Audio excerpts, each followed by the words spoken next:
কালকে রাত্রেই আমার মনে হচ্ছে একটা সময় এরকম হবে। আমি তো বসে টিভি দেখছিলাম ঘরের মধ্যে, হঠাৎ আওয়াজ শুনি দেখছি কয়েকজন পুলিশ কিছু লোককে বুঝাচ্ছে, আর ওরা খিস্তি খামারি করে যাচ্ছে, ইট পাথর চালাচ্ছে। পরে শুনলাম ওই আমাদের পাশে যে প্যান্ডেল আছে ওখানে কিছু ছেলেরা বসেছিল, ওরা কিছু জেহাদিরা এসছে, এসে ওদেরকে গালাগালি খিস্তি খামারি করছে। ওখানে পুলিশ ছিল আশেপাশে, এবার পুলিশ ওদেরকে তাড়াচ্ছিল না, বুঝাচ্ছিল। মানে যে জামাই আদর যেটা করতে হয় সেই জামাই আদর করে ওদেরকে বুঝাচ্ছিল।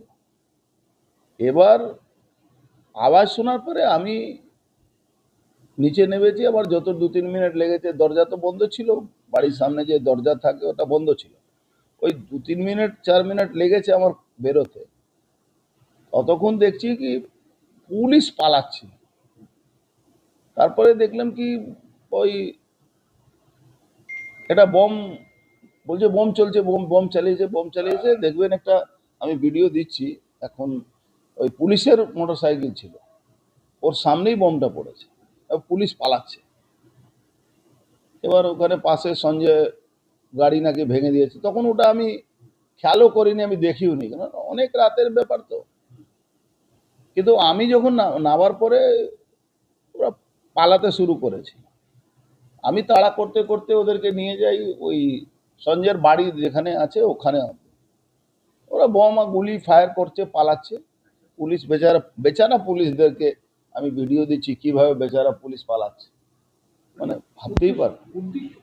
দেখুন, উদ্দেশ্য কিছু না, এটা পুরোপুরি মমতা ব্যানার্জির ইনস্ট্রাকশনে পুরো বাংলায় বিজেপিকে দমিয়ে দেওয়ার একটা চক্রান্ত চলছে। এই বিজেপি কে দমিয়ে দেওয়ার যে চক্রান্ত, তার মধ্যে এখানে ডিস্টার্ব করা, একটা গন্ডগোল পাকিয়ে দেওয়া, দুর্গাপূজার সময় আছে, জেহাদিরা পান্ডালে ঢুকে যদি গন্ডগোল করে তার রিয়েকশন হবে, এইসব একটা পরিকল্পনা করে এইসব, মানে এটা সবটাই পরিকল্পিতভাবে। কেন হঠাৎ দেখলাম ওই বেচারা বেচারা পুলিশরা, সত্যি বেচারা, কালকে দেখলাম আমি না থাকলে বেচারা পুলিশরাও হয়তো বোমের বা পুলিশ এতে গুলি খেত।